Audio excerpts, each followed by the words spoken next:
In this lesson, I'm going to teach you how to play the hymn, My Sins Are Gone. This was actually a comment from somebody requesting me to teach and break down this hymn, and so we're going to go through it today. I have this hymn in the hymnal Songs and Hymns of Revival, and it's page 421. It's in the key of G in this songbook, but I wasn't actually very familiar with this song when someone requested it. I looked it up, and I really like this hymn. So we're going to take a look at this today, and take a look at this lesson sheet here. This is straight from the hymn book. I just took a picture of my hymn book page, and then I notated the chords above each measure so you can see those there. And so first of all, be familiar with the G scale, because we're playing in the key of G, and the key of G is all white notes with the exception of F, which is sharp. So we're using all white notes with the exception of the F sharp, these notes right here. And then the chords we get from that scale are, the 1 chord is the G chord, G, B, D, that's G major. And then the 4 chord is the next chord we're going to use in this song. So the 4 chord is built off the 4th note of the scale, 1, 2, 3, 4, that's C, C major, which is C, E, and G. And then D major, which is the 5 chord, 1, 2, 3, 4, 5, it's built off the 5th note of the scale, D major, D, F sharp, and A. And there are some other chords in this song. They're passing chords, and they're from outside the key. But those are the main chords we're going to use: G major, C major, and D major. And most hymns basically stick to the 3 major chords, the 1, 4, and 5 chords. And so in any key, you want to know those chords very well. Now, keep in mind that the 5 chord has the dominant 7th that can be added to it. It's the only chord that naturally occurs in the key that's a major chord with a flattened 7th. So the 7th of the D chord would usually be here if we're in the key of D, but since it's the 5 chord in the key of G, it's a flattened 7th. So the only chord in any key that has a major chord with a flat 7 is always the 5 chord, and it is a dominant chord, which means it creates some nice dissonance and a pull resolve back to the 1 chord. So we use the 5-7 where it's notated here, and sometimes the 5 chord will occur without the 7th, and sometimes you can put it in where it's not notated. So just keep that in mind. Now, as we go through this, there's a couple rhythms that you need to be familiar with. First of all is quarter notes and eighth notes. And so this song is in 4/4 time. So a quarter note will get 1 note per beat. And then we've got eighth notes, which get 2 notes per beat. And we count them 1 and 2 and 3 and 4 and. We also have half notes, which get 2 beats. Dotted half notes, which get 3 beats. One thing that we want to be familiar with is this rhythm. In fact, I'll show it to you right now. It is the dotted 8th note against the 16th note. So take a look here at this measure right here. You'll see it starts off, it's this last measure of this line where we're singing dawn, and then we sing in the. It's a D7 chord, but notice it starts with a dotted half note. This gets 3 beats, so 1, 2, 3, and then this next note is an 8th note with a dot, and then followed by a 16th note. So the 8th note, the dotted 8th note, is equivalent to 3 16th notes. There's 4 16th notes per beat. So if you divide the beat into 4 parts, those are 16th notes. And we count them 1 E and a, 2 E and a, 3 E and a. So a dotted 8th note will take up 3 of the 16th note divisions of the beat, and that leaves the last 16th note division to be occupied by that single 16th note.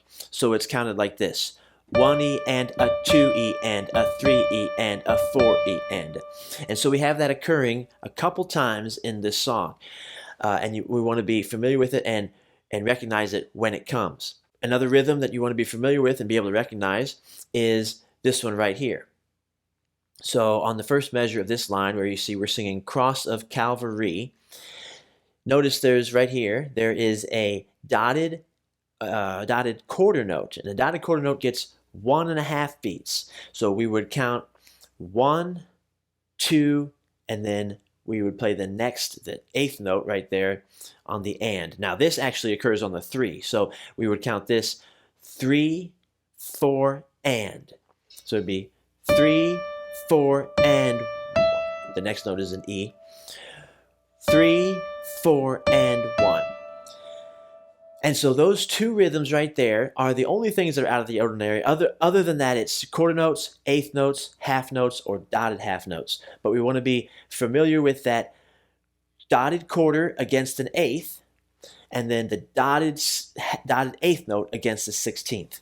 And I will point out this other rhythm that occurs a couple times, which is a half note tied to an eighth note. And so you can notice that happens right here, right before the chorus, when we sing, I say my sins are gone. So say, so right here, you can see hopefully you can see my mouse there moving. Right here is a half note, which gets 2 beats, but it's tied to an eighth note. So that means this will be held for 2.5 beats. So we'll hold the note for 2 beats. We would count this 1, 2, and we'd hold it through the 3, the third beat, because this would come in on the and in between the third beat and the 4th beat. So I'll count this 1, 2, 3, and 4, and 1, 2, 3. So that happens there, and it also happens at the end of the chorus, at the end of the song right here. We sing praise God, praise 1, 2, 3, and 4, and 1, 2, 3. Now the first line, it is just eighth notes and quarter notes, but we have this rhythm where the eighth note offsets a quarter note, so the quarter note starts in between the third and fourth beat, and it leaves an eighth note just before the next measure. So let me count the first measure just so you're aware of this happening. The first note is a quarter note where we go 4, and it's a pickup note. The song starts on the 4th beat. 4, 1, and 2, and 3, and 4, and 1, and 2, and 3, 4. So it happens right here when we sing happy. So hap, this note right here, comes in on the 3rd beat, and E comes in on the and of the 3rd beat. 3, and. But since this is a quarter note, it's held through when we say 4 right here, and then this comes in on the and of 4, and then we're back to the first beat right here. So let me count this first line. 4, 1, and 2, and 3, and 4, and 1, and 2, and 3, 4, 1. And it does that twice in the verse where we have that offset quarter note. So let's go ahead and go through the melody only. So this melody basically stays in one position. You don't have to move your hand. If you're just going to play single notes, you can pretty much keep your hand here. Thumb on G, 2 finger on A, 3 finger on B, 4 finger on C, 5 finger on D.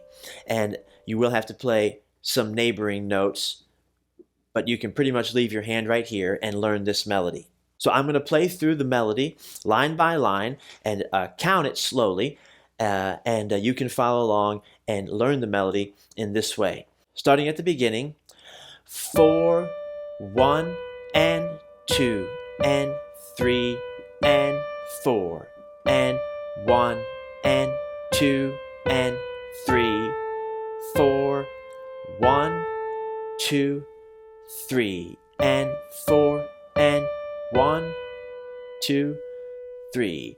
Now the next part repeats that exactly, except the very end phrase is slightly different to resolve to the G. Starting on and when I meet the scoffers. 4, 1, and 2, and 3, and 4, and 1, and 2, and 3. 4, 1, 2, 3, and 4, and 1, 2, 3. Now the chorus starts on this G, so starting at the chorus, 4. By the way, the chorus comes in on the 4th beat. As you can see, the end of the verse is a dotted half note, so that's the first 3 beats of that measure. This is the 4th beat of that measure. 4, 1 and 2 and 3, 4, a 1 and 2 and 3, 4 and 1 and 2 and 3 and 4 and 1, 2, 3, 4, a 1 and 2 and 3 and 4 and 1, a 2 and 3, 4, 1, 2, 3, 4, 1, 2, 3. So that's the melody right there. If that was too fast, you can slow it down. You can go and go back and rewatch that and get familiar with the melody. If you can read the notes, then you can follow along that way as well. Now, the chords throughout this song are very simple.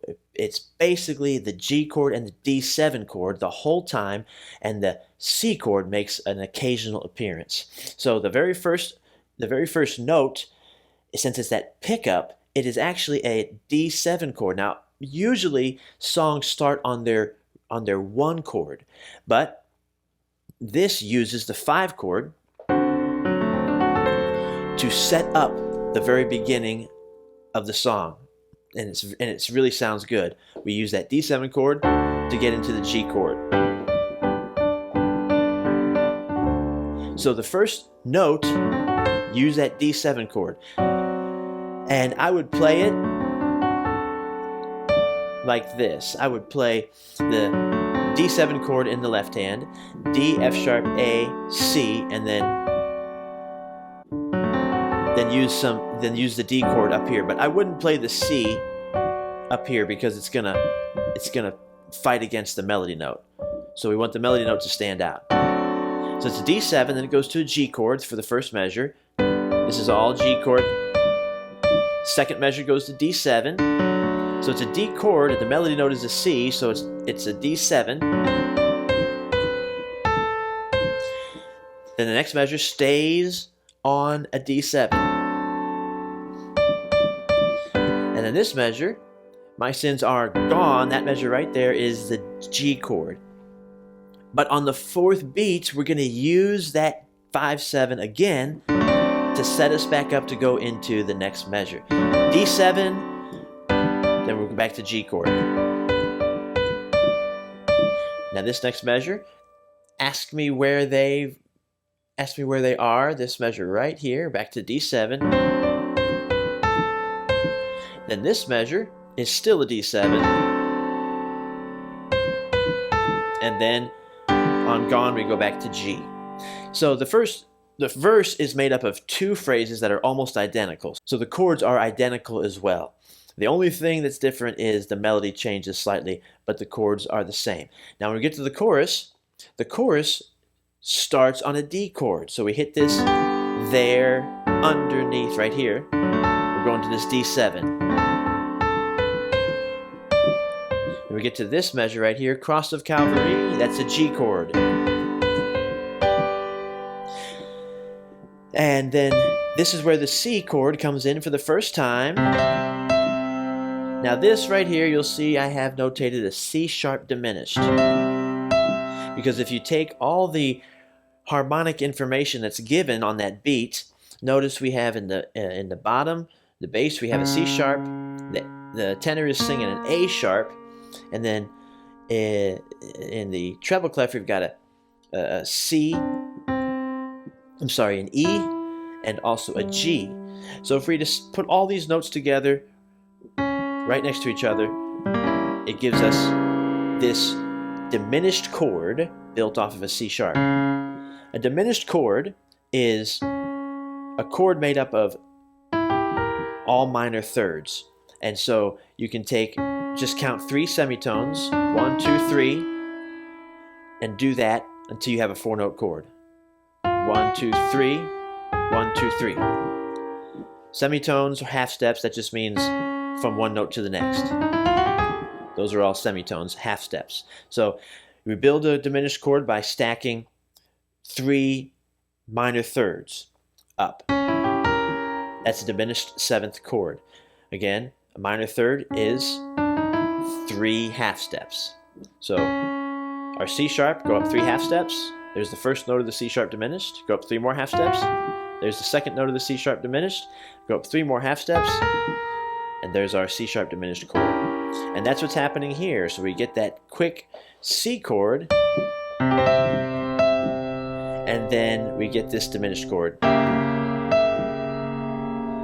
So that happens for just the second beat. C chord here, C sharp diminished here. And so what's good about this is that we go from the C chord, and the C moves up to the C sharp, which is happening in the bass. And then we introduce this A sharp. So you can just play your C chord like this, and then use these notes and these notes. This is how I play it. I'll play that first C chord, and then I'll go to here. Because the very next thing that happens is it goes to a G chord, and so these notes can just slide right here. And that's really the beauty of this progression, is it's all moving by half steps.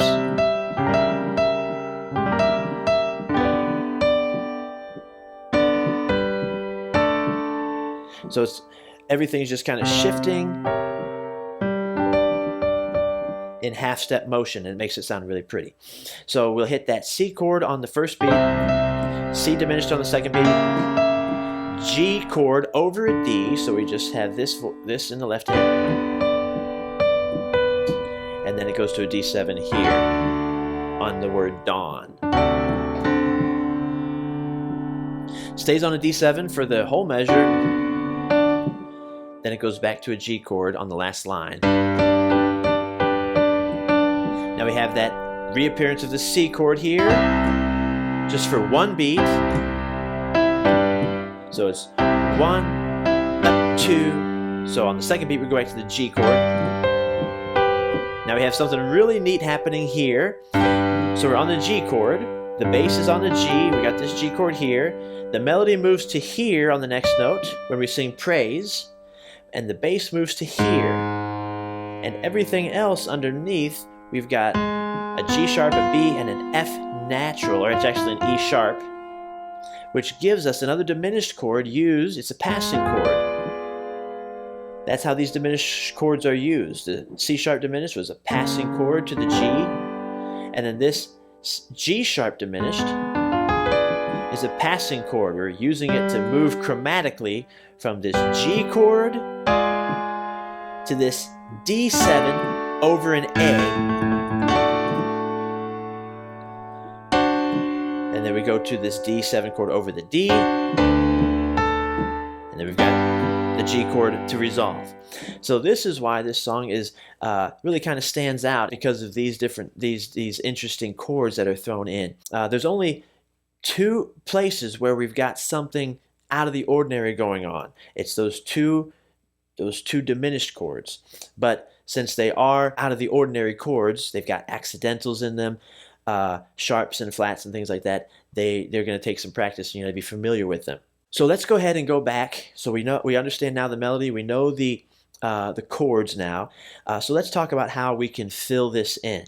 So what I do when I want to play in a more full style is I want to start playing more notes. So what I typically always do is follow the bass line. And if the bass line is static or it doesn't move, it's just like that first measure, it's all G, then I use that opportunity to add in some bass fills. So I'll play maybe an octave chord pattern and then use the 5th in that pattern. So G octave, G chord, and then I'll use the 5th of the G chord, 1, 3, 5, as my third beat bass note. 1, 2, 3, 4. And I'll also take that opportunity to do walks in the bass.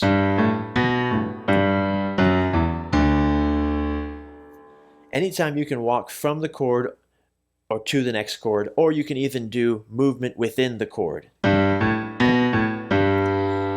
So I just walk up from the G to the B and back down to the G, and that's good movement within the chord. I'm not changing chords, I'm just moving within the chord. So you can move like I did just a minute ago, from the root of the chord up to the third and then back down, and that works perfectly because it's 4 notes. 1 and 2 and 3, 4. 1 and 2 and 3, 4.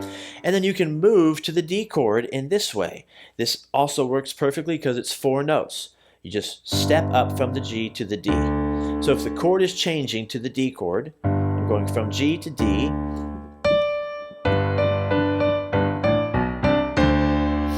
That works out perfectly. Just walking up.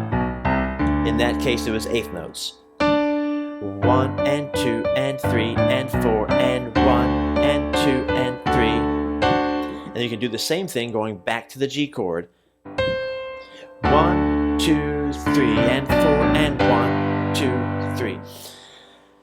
Now in the right hand, I want to play more notes of the chord. So when you're first learning it, you might play a single note.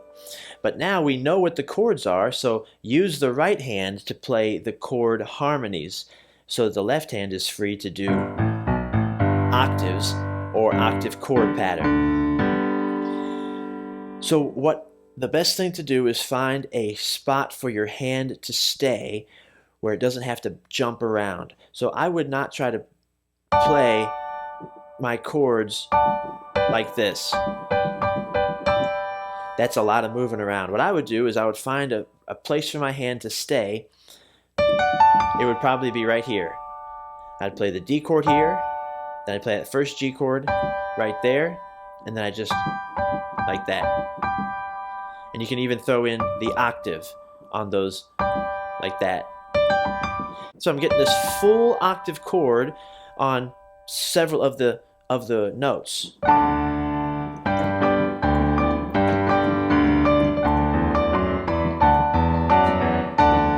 So the first line of the verse I would play like that. I'd use this as like a handle where I can easily move to the melody note there, because it just goes back and forth from here to there. So it's real easy. I'm just playing this over and over again, but leaving this off when the melody goes to the B. Now this next measure, I'll just tell you why. I would play a full D7 voicing in the right hand, but the top note I would use to accommodate the melody. So notice how the only thing that's moving is the top note. These two are staying, and you can play that one there if you want. I think it'd be better actually to leave it out. When I get to there, I play the D chord like that. And then the next note, because, like that. So in doing that, my hand can stay right here the whole time, and I don't have to bounce around, and I can play full chords, and I'm making it really easy on myself.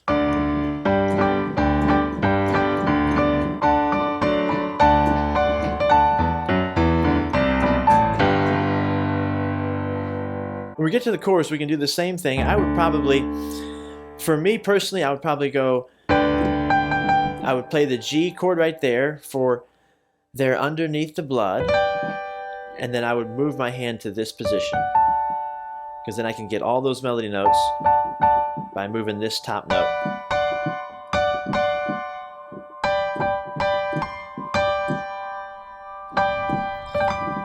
So I got that full chord there. If you can't reach, you can leave this off. And then we go to the C. I can get all these notes in. So I can get all those melody notes throughout that whole section right there by just keeping my hand right here. It pretty much doesn't move from where it was during the verses. And that allows me to play the chord along with the melody. And so the last line of the chorus can be accommodated the same way. Keep our hand here, play that D chord here, or leave that off if you can't reach. We go back to these chords. We reach up to the C chord here. Still staying here in this position, because now I'm going to grab that diminished chord like that.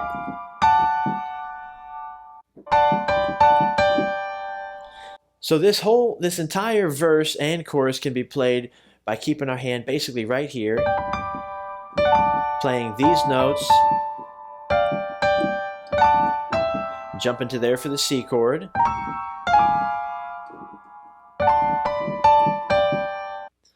Now the last thing we'll look at is a couple different devices you can use for extra energy fill-ins. And so this song is high energy the whole time, and so we can use some devices here to just add to the excitement. So first of all, when we play that first note, those lead in D7. So it happens at the beginning of the verse, and then at the beginning of the second phrase of the verse. So this D7 right here, and then also right here, this D7. And then I think it happens in the chorus as well. These D7s, which lead to this G. When we do those, we can add some excitement there by playing a more dissonant voicing. So we've got the D7, but let's try playing the 7 chord over its third. So here's the D chord, here's the D chord, this is the third. Let's make this the lowest note in the bass, and then play the D7 chord over it. So this is a really great way to give it a stronger resolution, because this sounds even more unsettled than this. When we go to a 7th chord over its third, it's a stronger resolution. Now, again, I would not play the 7th like this because the melody note is here, so I would leave this C out. And one option is to, if you've got larger hands, you can play the F sharp down here and then reach to the chord like this. C down here, F sharp, A, and D. This is a 9-note spread, so it's probably hard for some to reach. But that is a really neat way to bring this song in.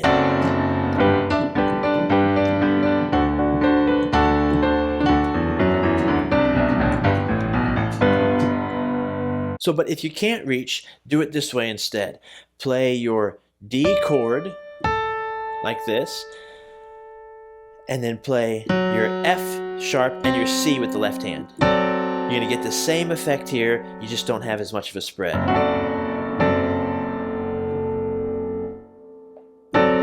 Just go ahead and play it just like that.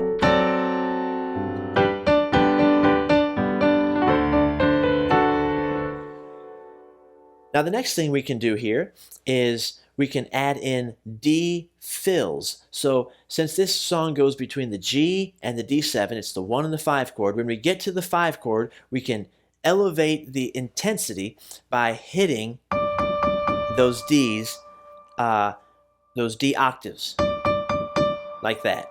So anytime we're on the D7 chord, we have that opportunity. So the verse actually even does this when we get to because my sins are gone right here. That's exactly what it's doing. We go to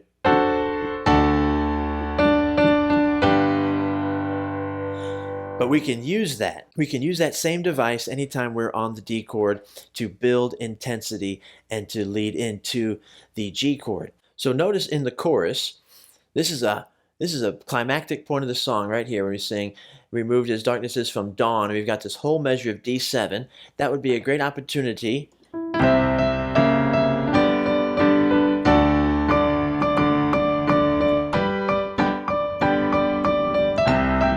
That'd be a great opportunity to do those hits on the D. And I'm doing some rhythmic variation. 2, a 3, and 4, a 1, and 2, and... But you can do it, you can just do straight 8th notes,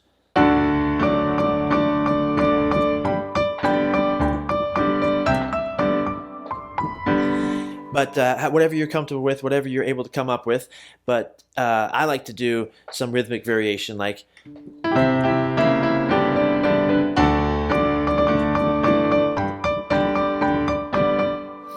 And I'm really not even thinking about the rhythm. I'm just playing what feels right. But if you're not able to do that, make sure you count it, or else you can very easily get off timing. Using those D hits like that is a great fill-in. Another place where I like to do a neat fill is right here when we're going from this G to the D. So we end right here, and we've got this 3 beats to do something in the left hand or the right hand. But notice what I like to do in the left hand. You can always walk up. But let me show you an even better option for a walk up than just walking straight up the white notes. Use this instead. G, and then skip the A and play the B. G, B, then play the C, then the C sharp, then the D. Notice how much better this sounds.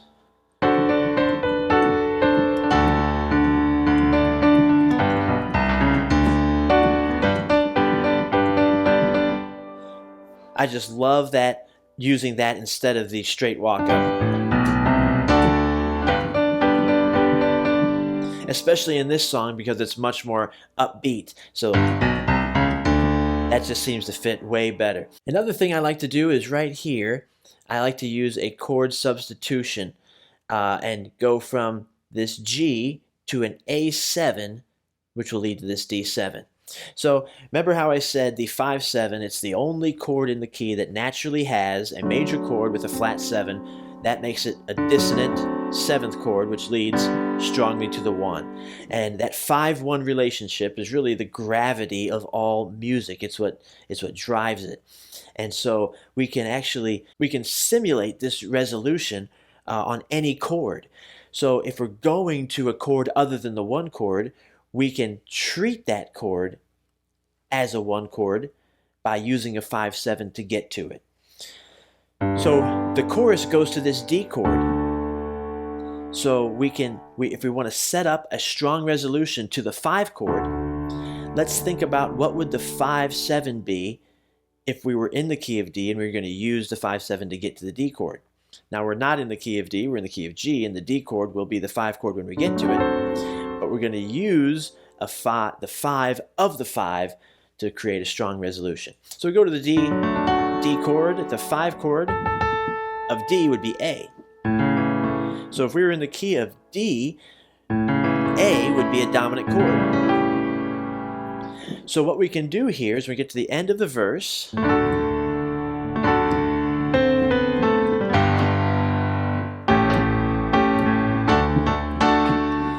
now that really adds some excitement and a strong climax and a lot of momentum that propels us into the chorus, because we go from this G and then we get this chord out of the blue there underneath the. So notice how we can use the walk up I just showed you. G, B, C, C sharp, D. Watch how this fits in so nicely to bring us to. We have to change the rhythm a little bit, but we'll go 1, 2, 3, 4, 1. And what that does, 1, 2, 3. So I'm just kind of passing through a C chord there, because next it's going to come to C sharp. And I'm going to go to this voicing of an A7. This is the A7 with its 3rd in the bass. Remember how we said that's a very strong, very tenuous chord that leads strongly to its 1. So this is going to be nice when it lands on that D. So the way that would sound is.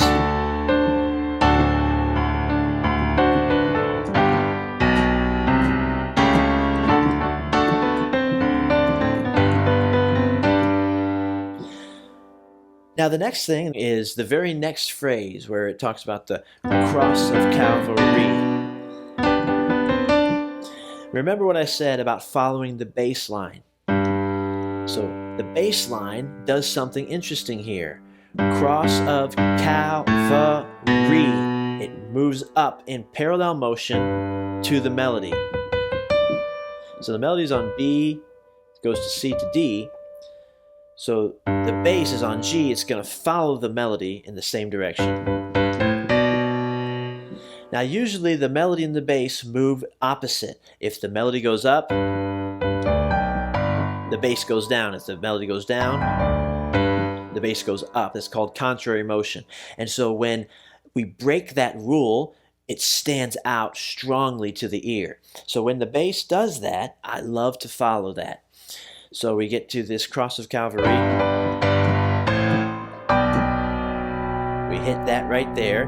And then since the next chord is going to be a C chord, let's do the same thing we did with the D chord. Let's think about what would strongly lead to a C chord. So if we're in the key of C, what would be the 5 chord? 1, 3, 5. 1, 2, 3, 4, 5. In the key of C, the G chord is the 5, 7 chord. Because in the key of C, it's all white notes, that the G7 major chord with a flat 7. So the chord that would lead strongly to the C chord would be a G7. So all we do is we take the 1 chord of this song and we add its flat 7 to it.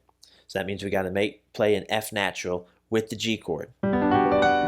So usually this F is sharp, but for this instance, to lead to the C, we're going to play it a G7 with a natural F. So notice how this works.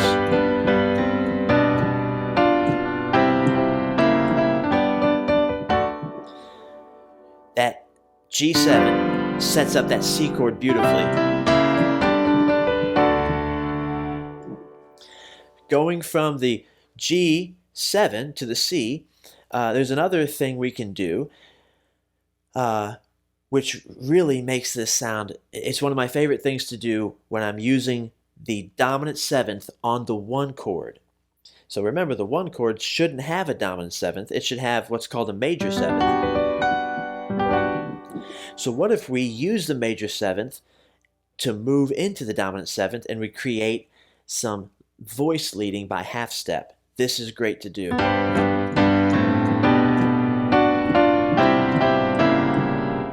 So what I did there, following the bass line, get to this G chord right here. So there's my G over the B. Then I'm going to play the G with its major 7 there, and then I'm going to play with the dominant 7. So we get this line movement. I love doing that anytime I'm using the dominant 7th on the 1 chord.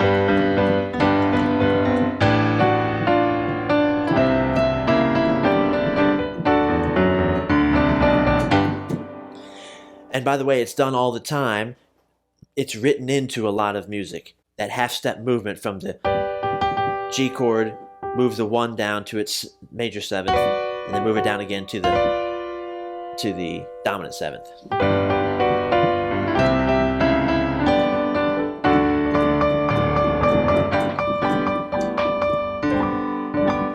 Now the next line, actually we have the same opportunity because we're going to go back to the C chord for 1 beat.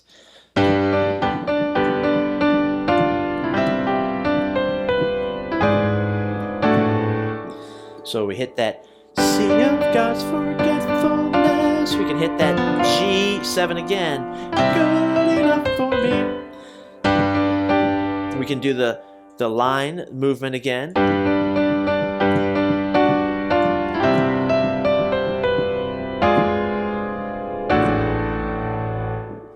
Now, at the end of the song, this is really neat how it goes from this G in the bass to this G sharp diminished chord to get this D7 over an A. So what that allows the bass to do is A, D, G. It's implying a 2-5-1 chord progression. Although it's not happening in the right hand, we're implying A minor, D7, G. 2 chord, 5 chord, 1 chord. And so what I like to do at the end is I play the melody, and while I'm holding it, I use that hit that I was telling you about, how you can do the octave hits, but I do it on an A.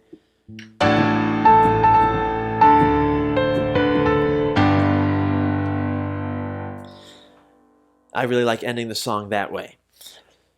So I'll play through the entire thing showing everything that I've done so far, and so you get an idea of how this would sound.